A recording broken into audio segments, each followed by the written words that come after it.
I told you to avoid me.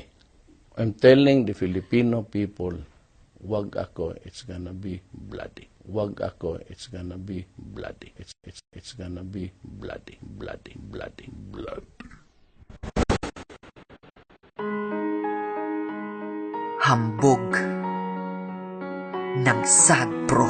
I'm telling the Filipino people, wag ako. Kung kayo'y nasanay na sa panlulokot panggagago, wag niyong boto si Duterte kung ayaw ng pagbabago. Kung kayo'y sanay na sa mga mali na halimbawa, wag niyong boto si Duterte kung ayaw niyong guminhawa. Wag niyong boto si Duterte kung di pa kayo napagod sa mahirap niyong trabaho na may maliit na sahod. Wag niyong boto si Duterte kung ayaw niyong umunlad. Wag niyong boto si Duterte kung ayaw niyong pumalan sa mga taong nagdulot ng kahirapan sa Pinas. Ang katapat nila ay tao na matapang at tigas. Astig, sino ba ang astig sa kanila? Si Rodrigo Duterte lang, walang iba. Di naman ako nakikiuso o nakikigaya. Ang tingin ko lang kasi sa pagkatao niya ay kaya niyang baguhin ang Pinas pag siya ang nahalal. Pakiusap, bangon mo ang Pilipinas kung mahal. Huwag yung boto si Duterte kung kayo'y sanay na sa magulo na Pilipinas, walang pagkakaisa. Huwag yung boto si Duterte kung kayo'y kontento na Pinoy nag-a-abroad, pamilya di na makumpleto pa. Huwag yung boto si Duterte kung kayo ay natatakot na ubusin niya ang mga kriminal pati kurakot. Kung ayaw nyo ng totoo tapat na presidente, mga chief, tandaan, huwag niyong boto si Duterte. Napakalaki ng nagawa niya doon sa Davao. Paano pa pag sa buong Pinas siya nang ibabaw? Kung titingnan ninyo si Duterte ay taong simple, pero sa mga kriminal, nako, el terrible. Kung titingnan nyo siya, simpleng tao lang sa forma, pero espesyal na tao siya sa kanyang plataforma. Siya yung tao na sa pagsasalita wala siyang preno, dahil siya ay prangka at totoo lang, lupit na preno.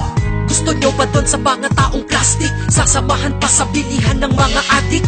Ha? Gusto nyo ba sa mga tao na kurakot? 50% sa kaban ng bayan kung humakot? Ha? Gusto nyo ba ang Pinas ay mabaon? Sa huwad na tuwid na daan yung ganon? Kung sagot nyo dyan ay oo at yan gusto nyong mangyari, pakiusap lang, huwag nyong boto si Duterte. Huwag nyong boto si Duterte kung kayo'y sanay na sa magulo na Pilipinas, walang pagkakaisa. Huwag nyong boto si Duterte kung kayo'y kontento na Pinoy nag-a-abroad, pamilya di na makumpleto pa. Huwag nyong boto si Duterte kung kayo ay natatakot na ubusin niya ang mga kriminal pati kurakot. Kung ayaw nyo ng totoo tapat na presidente, mga chief, tandaan, huwag nyong boto si Duterte. Kapag nanalo si Duterte sa pagiging presidente, di na ba maghihirap lahat ng mga residente? Tingin ko hindi, dahil di lang sa kanya magsisimula ang pagbabago, dapat may kanya-kanya tayong gagawin upang Pinas tuluyang makaahon. Paano kang kikita kung sa iyong higaan di babangon? Di porkit pagsahalanan si Duterte ang nanalo, usa kang magkakapera kahit di ka magtrabaho. Maibangon ng Pinas, hindi niya kaya mag-isa, dapat tayo'y kumilos din, tulong-tulong lang diba? Kasi wala ring mangyayari kahit siya maging pinuno, kung sa paghihirap nyo kayo din mismo pasimuno. Kahit sinong maupo kung mga tao ay tamad, hindi ninyo makakantang kaginhawahan yung hangad. Ang ibig ko lang sabihin, kahit siya na presidente,